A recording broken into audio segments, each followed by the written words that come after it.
Welcome back, everybody, to Rule of Two Review, where we put a positive spin on your gaming news. I, of course, am your host, Rob, where today I'm going to discuss more Nintendo team-ups. All right, well, first I want to get out of the way some of the stuff that I've been spending my time gaming on lately. I did have Middle-earth Shadow of Mordor for about a day, and that game is really, really good, but at the same time, I really didn't want to play it after a day. I might make a whole nother video focused specifically on that. I did, however, capture a lot of game footage, so on another video, not today's, but on another video, I'm definitely going to spend some time and kind of show you guys some of that so you can kind of see me playing it and get an idea of what it's like. The other game I've been spending most of my time with has been Hyrule Warriors. You are, of course, watching and soaking up more unbelievably fantastic and beautiful footage of that game right now. It's appropriate to this topic, which is part of the reason I elected to show Hyrule Warriors as opposed to Shadow of Mordor. So, definitely enjoy checking this out. I've been playing Hyrule Warriors like mad. It is so good. It is so addictive. And it's the kind of game that, honestly, if I feel like I'm going to sit down and play for 20 or 30 minutes, I end up playing for about 2 or 3 hours and going through a couple of missions or maps in a row. The game is really laid out so that every map that you engage in, once you pick your character, the weapon, and any elements that you're going to align yourself with before going into a map, that's going to become like anywhere from like a 20-minute to hour-long showdown. I mean, that's how long those battles lasts, and how much there is to do on the battlefield, which is really great. However, I won't spend too much time talking about that. Like I said on my last video, I am going to make kind of my own, sort of game review, sort of summary. My thoughts on Hyrule Warriors so far, similar to what I did with Destiny. So definitely keep an eye out for that. I hope to have already had that done, but I've just been busy doing other stuff. So, it is what it is. Anyway, enjoy the footage of Hyrule Warriors while I get into this crazy topic about Nintendo working with other third-party companies. So when I talk about Nintendo working with other third-party companies, I mean more than just having third-party developers make multi-platform games for Nintendo platforms. I mean specifically Nintendo teaming up with a developer to make a typically Nintendo property game. So that is part of the reason that Hyrule Warriors really applies to this conversation. As you can imagine, that is a scenario where Nintendo teamed with Tecmo Koei, who own the Dynasty Warriors series, to create their own game for the Wii U, but more specifically one that's using a Nintendo first-party franchise, i.e. The Legend of Zelda, arguably their biggest or one of their biggest franchises, period, that they own, and even in gaming across the board. I mean, Zelda's a huge deal, so Hyrule Warriors kind of seemed like initially a pretty unprecedented idea where it's like, wow, Nintendo is taking their most prized possession of first-party franchises, The Legend of Zelda, and they basically handed it to another company that isn't Nintendo to work within that world and the universe and the lore of Zelda and just kind of go nuts with it and combine it with another company's own series, which before this game came out, you would have thought is like an unheard of thing and something you would never see Nintendo do. And while it comes to Zelda, that's kind of true. At the same time, that's not true because Nintendo has done this stuff before and it has almost always worked out fantastically. So before I get into some of my dream projects that I kind of wanted to talk about as far as what franchises could work with what developers, I did want to bring up some other examples that I had remembered and gone through in my own memory about how and when Nintendo has done this before and how it's really worked pretty well. Like I said, at first, the initial reaction was, wow, Nintendo gave Zelda to another company to make their own game. That's crazy. But, Nintendo has done this a couple of times. I think it's a great way for them to branch out not only their own franchises to other gamers who aren't already Nintendo fans, but also to help kind of strengthen their relationship with third parties. That's kind of the thing. The conversation a lot of people have about Nintendo nowadays is how they don't seem to cater to third parties as much. Third-party companies, sadly and regrettably on their end, don't release as much of their content on Nintendo platforms as they do the other guys. I think that is to the detriment of those companies. Of course, Nintendo and Wii U gamers certainly suffer a little bit. I'm a gamer of all platforms, but Nintendo and the Wii U are my favorite. So I would like to get more of that third-party stuff on the Wii U. I would buy Call of Duty and Destiny and Bloodborne and other things, Dark Souls, things like that on my Wii U instead of the other platforms if they came to it. And I shouldn't say Call of Duty because all the Call of Duties except for Advanced Warfare have come to Nintendo platforms. But guess what? That's where I've been buying Call of Duty for the last several years, and this will be the first year in a while that I haven't bought it on a Nintendo system. I have to buy it on something else. So, anyway, so we know that third parties have struggled to do that, and it's been an unfortunate relationship between Nintendo and a lot of other companies, and we all hate to see it, but it is just the way it is. But again, here's the cool thing is Nintendo has done this quite a few times in the past, and I think it's worked out great. So, I think when you look at things like, I even made a list here. So let's look at Namco and Bandai, which are now the same company. Before they were the same company, Nintendo worked with Namco on Star Fox Assault for the GameCube. A game that, for some reason, a lot of people don't like, and I recognize that some people didn't like the on-foot stuff, but I actually didn't mind that, and overall, I thought it was a great Star Fox game.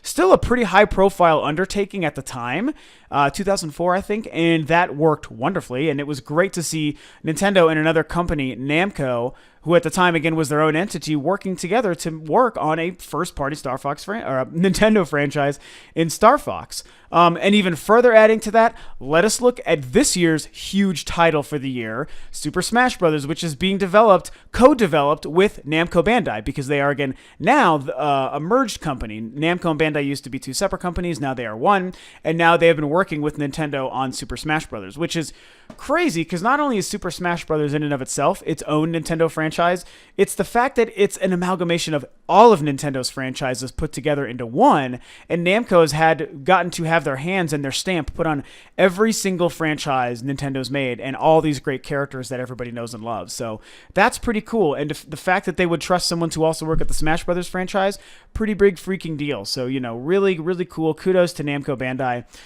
Here's one going way far back that I think people don't really bring up much anymore, but F-Zero GX on the GameCube. That was a Sega-developed title that was just published by Nintendo. So that is one of the few instances where Nintendo and Sega worked together. Of course, they've done some Sonic games recently, and they've done the Mario and Sonic at the Olympic Games, and that's basically Nintendo and Sega working together. But this was something separate, because F-Zero is also a Nintendo franchise, one we haven't seen in far too long. I'm sure most of us will agree. But regardless, I think people forget that was a game actually developed by Sega in, I think, 2003, if I remember. So, and that was amazing. F-Zero GX is one of my favorite GameCube games, one of my favorite racing and Nintendo games of all time, and also one of the best looking games of that generation. Seriously, what a fucking game. Please, goddammit, Nintendo, bring F-Zero back. So anyway, there's plenty of other examples. Team Ninja working on Metroid Other M, a very divisive game, but one that I love to death as a huge Metro fan. Of course, Rare worked on many Donkey Kong games. We can't forget that. Rare made not only Donkey Kong 64, but people forget that they made the first 3 Donkey Kong Country games for the Super Nintendo. So that was kind of around the time in the early 90s and 16-bit era where Nintendo was really working closely with Rare on something specific. Donkey Kong, all those characters in that universe is first-party Nintendo stuff, That stuff worked wonderfully. And then, of course, we do have Tecmo Koei currently working on having currently worked on and released Hyrule Warriors. Here's one last one I wanted to bring up. There's a couple of others, but this was one that I thought was pretty interesting. So, in the midst of Tecmo Koei working on Nintendo's baby, the Legend of Zelda franchise, we can't forget that another insane company actually worked on the Zelda franchise in the past as well. And, stop me if you know it, but that would be Capcom. Yeah, for any of you guys who don't know or remember, or who are maybe too young to have been doing portable gaming at the time in the 90s, Capcom actually worked on 3 portable Legend of Zelda games, which is mind-blowing and crazy to think about now. But again, in the 90s, things were just so different in the gaming industry than they are now, especially as far as Nintendo is concerned. So, and I guess I say the 90s, but it's not entirely the 90s. So, in the 90s, Capcom worked on the Legend of Zelda Oracle of Ages and Oracle of Seasons for the Game Boy Color. I think it was just the Game Boy Color. I don't think it was regular Game Boy, just Game Boy Color. But yeah, those Oracle games, something else a lot of people don't talk about nowadays, especially when you look at how Capcom is now, as their own company, as well as how they sort of have a relationship with Nintendo and also sort of seem to not. As in they released the insanely popular Monster Hunter franchise exclusive on Nintendo platforms, but refused to bring goddamn Street Fighter and Resident Evil anymore, at least the newest Resident Evil, I should say, to Nintendo platforms. So really weird things going on there. But again, in the mid-90s, or actually late 90s, I think, Capcom worked on Nintendo's #1 franchise, The Legend of Zelda, and made 2 pretty successful, very well-received, and very unique portable Zelda games, Oracle of Ages and Oracle of Seasons. I believe they were working on a 3rd title at the time, and I cannot remember the details, but I know that it never ended up seeing the light of day. However, something cool did still come of that relationship, because in 2004, 3 or 4-ish or so, for the Game Boy Advance, we got The Legend of Zelda Minish Cap, Also developed by Capcom, published by Nintendo. A great portable Zelda game that had infused a lot of new elements into the lore of Zelda and ultimately had a very important part to play in the Zelda timeline once Nintendo released that in the Hyrule Historia right before Skyward Sword came out, because it has to do with how Link, met Eslo and first got his hat and his green tunic, for the first time ever and all that cool stuff. So it was very, very, very neat. And yeah, so that's a crazy relationship to think about.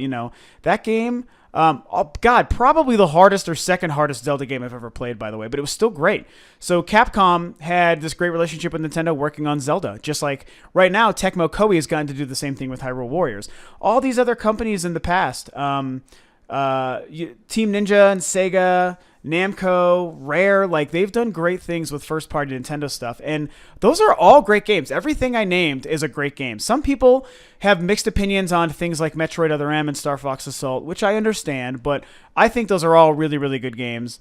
Oh gosh, we can't forget Jesus. Rare also worked on Star Fox Adventures, so holy crap. There's a lot of times in the past where third-party companies have worked specifically with Nintendo developing their own first-party franchises. So nowadays, we don't really think of that kind of relationship happening anymore with how we have separated Nintendo and third-party developers in our own minds, and not even in our own minds, because it actually kind of is a thing. It is a problem if you want to kind of look at it that way. It is kind of the way the relationships typically are. It's that way nowadays, so it's easy to forget that these things have happened in the past. But I do feel like with the success of Hyrule Warriors, and when I say success, because it's reviewed pretty well enough, I would say, I think it's wonderful, and most gamers who seem to be playing it are loving it to death. The game is chock full of freaking content. It's insane how much work, time, and effort Tecmo Koei put into this game. So with the success of Hyrule Warriors, I just think it's really interesting to think if this could happen again, or if Nintendo needs to do this again, or start working with third-party companies in this way, or maybe even if it's already happening and we just don't know it yet. So it's just really one of those things when I think about some of the difficulty Nintendo's had with third parties. I just think that, again, not to repeat myself, but in lieu of the successful relationship and end product of Hyrule Warriors that Nintendo had with Tecmo Koei, I feel like this would be a great practice for Nintendo to adopt and start doing more of going forward. If there's going to be a struggle for Nintendo to get, big third-party multi-platform games on their systems, things like Call of Duty and Battlefield and, Destiny, Assassin's Creed, stuff like that anymore, that they don't want to bring, multi-platform wise right to Nintendo systems. I think that if Nintendo can at least work, kind of outsource and go out of their way to court other third-party companies just to make specific, exclusive content for their systems. And beyond, I don't mean just things like Bayonetta and Wonderful 101 and Sonic and stuff like that, where there are other franchises that third parties are developing specifically for Nintendo platforms. I mean Nintendo courting them to work on their own, There's this whole dream team list of people that I could think of. I feel like Square Enix, for example, is a really great company to imagine being brought on to work on something like Fire Emblem, for example, or Atlas, like a really excellent company known for good RPGs. Bring them on to work on something. They could even do something cool with, I think a Kid Icarus. Kid Icarus is a franchise that I think would be great to bring back, high profile, similar to how they brought Kid Icarus Uprising to the 3DS. Only have a third-party company make a really kick-ass game out of that. That could be something where Platinum Games could maybe do a really good job with and make it a very action-oriented kind of game, kind of like how Bayonetta is.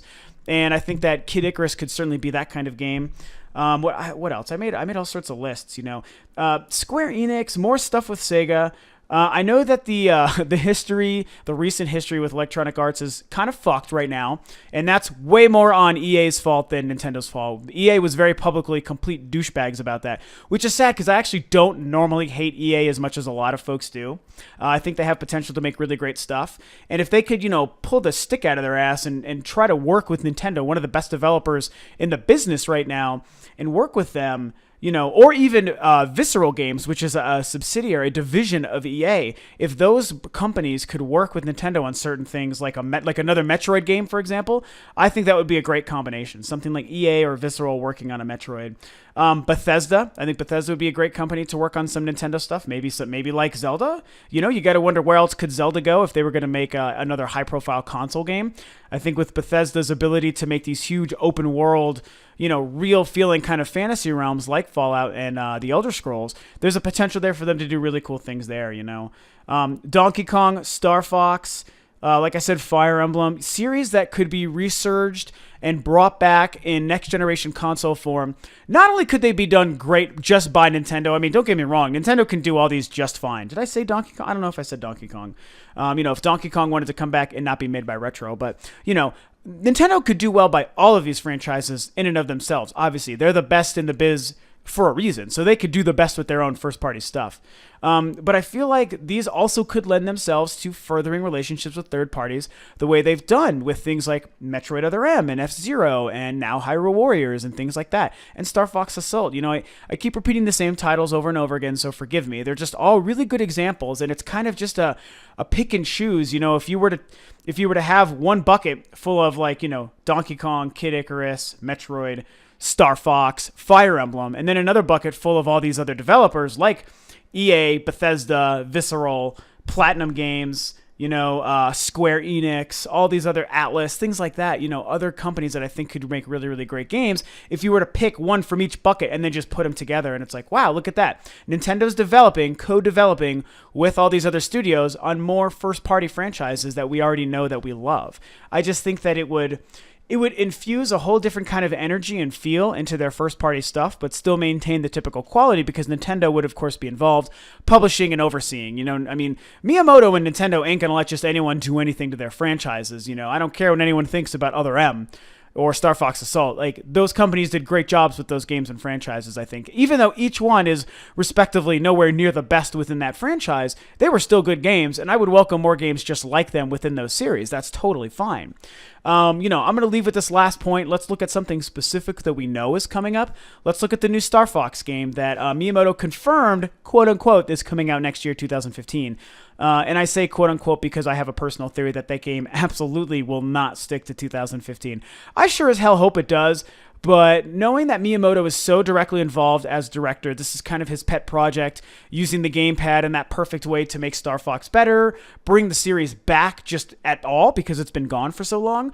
And the fact that he's so big on delaying a game until it's as perfect as needs to be, there's no way that game is going to be ready to go by 2015. Not even December 31st, 2015. That game will still need more time to cook. And that is fine. And even more so if they actually end up hiring a third-party publisher. All the rumors point to them needing another publisher to work, developer, not publisher. They're the publisher. Another developer to work on Star Fox with them. And there's also a really cool theory going on right now that it might actually be Platinum Games because there's a couple very specific Star Fox Easter egg references in Bayonetta 2, apparently. Of course, we know of the Star Fox outfit for Bayonetta, where she's also using R-Wings as her hand cannons, her blasters. But there's also apparently a level in the game, this was recently revealed, a level in the game where she flies an R-Wing, or she's flying something like an R-Wing, and it operates just like the R-Wings, and it looks and feels like Star Fox.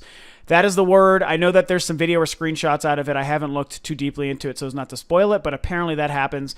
So all these kind of Star Fox things in Bayonetta, and the fact that we know Star Fox is coming, and that we know Nintendo and Platinum have this great relationship, I mean, it seems very likely that would happen, and boy, oh boy, that would just be a wonderful combination. I think that that's a great idea. I really can't wait to see if that actually pans out, so that's going to be really interesting. So when it comes to Star Fox next year, I think it's going to be 2016, but other than that, I feel like, hey, maybe Platinum Games is actually working in secret with Nintendo right now, where they're actually working out the deal currently to eventually become the developers with Nintendo, whereas Miyamoto kind of directs and publishes the game via Nintendo, but they still work closely with Platinum Games, and Platinum Games becomes the actual developer of that project. And man, that is just a wonderful thing to think about. I just get tears in my eyes thinking about how fantastic that would be. So anyway, I guess that's my, typically long-winded conversation about this. I think that this worked really well with Hyrule Warriors. It's worked well in the past, Nintendo working with third-party companies on their first-party franchises. And I would like to see them do more of it. I think it'd be a very smart business decision. It would strengthen relationships with third parties and hopefully help sell their franchises even more to beyond just the Nintendo fans or the people that buy their systems just for these games, maybe to the people who would otherwise still not buy a Nintendo platform, but be interested in what Visceral Games might do with a Metroid game or something like that. I think that there's a great opportunity there. And so, yeah, that's kind of what I'm thinking. What is it you guys think? Is this a crazy thought? Or is it not? Do you think this is a good idea? What kind of combinations, what sort of teams would you like to see developing and working on what kind of Nintendo franchises? There's a lot of possibilities out there. I would love to hear what you guys think. And as always, that is it. Thank you so much for tuning in, guys. Of course, if you like what I'm doing and you stumbled across this video, please feel free to subscribe to my channel, Rule of Two Review. If you like the video, you should like and share it. Share your comments and your thoughts about the subject and Nintendo below. Please follow the links below to the Facebook page and the Twitter, both of which I run and operate daily. And yeah, thanks for tuning in. I will catch you guys, as always, on the next video.